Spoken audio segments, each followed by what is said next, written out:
Hello YouTube, bienvenue encore sur channel Paula pour une nouvelle vidéo, un autre épisode dans Zin. Eh bien, nous avons la planta qui t'a pas fouillé Blondedi dans Zin Patricia. Eh bien, la planta pas décidé by Patricia vague. Avant de continuer la vidéo, ça, moi invite ou by vidéo ça un like et partager vidéo ça, abonner à la chaîne là si vous pouvez faire ça. La planta t'a pas dit, yon moun ka dit ça ou vle de Blondedi. Ou caramel ou raïl, ne Chris Boulit m'pap sementé. Blondedi patap jam pran coup de bas grand tour. Blondedi ka gen tout défaut, mais li patap jam al fait tisina jis en Afrique et map mette même nan di fe. Blondedi patap jam pran humiliation publique ça. Blondedi gen 3 gros avantages. Li éclairé, li smart, li parasé. Grand tout c'est yon ti pantan tête kaka kalbas. Faut li éclairé, li mena collé à cracher. Boum, ça te fini très mal. Eh bien c'est comme ça la planta t'a pral fouiller Blondedi dans Zin Patricia.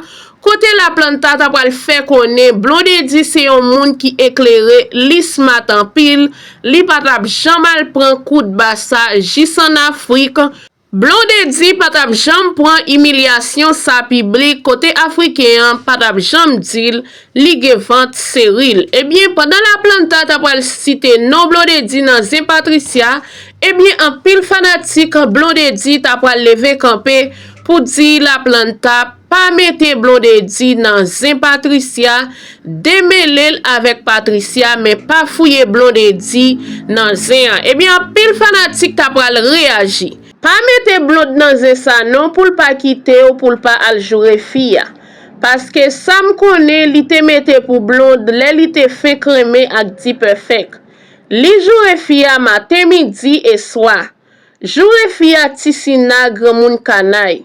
Mais jodi a sa li tap reproché Blonde pou li fait même bagay yo. Li tap di Blonde qui te maril Yves, li al joindre di perfect. Mais li fait tout kap marché joure mesdames yo kon plastique. Et puis li fin fait tetel kounya, li gen intention pour li fait vente li. Ouais jan yon moun fek, et bien fanatique ça tap pral fait la planta connaît. Pas mette Blondedi dans Zin parce que Patricia tap joure Blondedi grand moun kanay, tisina eh bien li fait même bagay yo.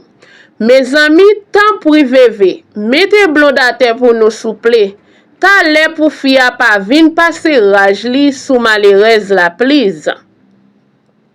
Et puis Blonde patap jam vin descendre et marcher sous valet haïtien. C'est moun manze pas respecter même. Et puis m'pa konn comment yon garçon fait supporter modèle femme irrespectueuse et zeyeuse si la yo.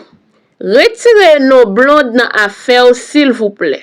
Nous pas dans négativité encore. C'est affaire positive, vibe nous n'a réglé. Merci.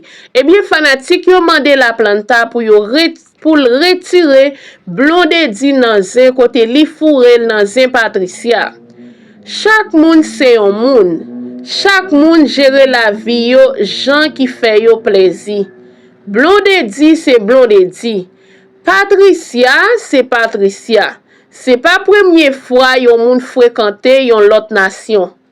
La vie c'est yon risque. Soit perdu ou bien ou gagné.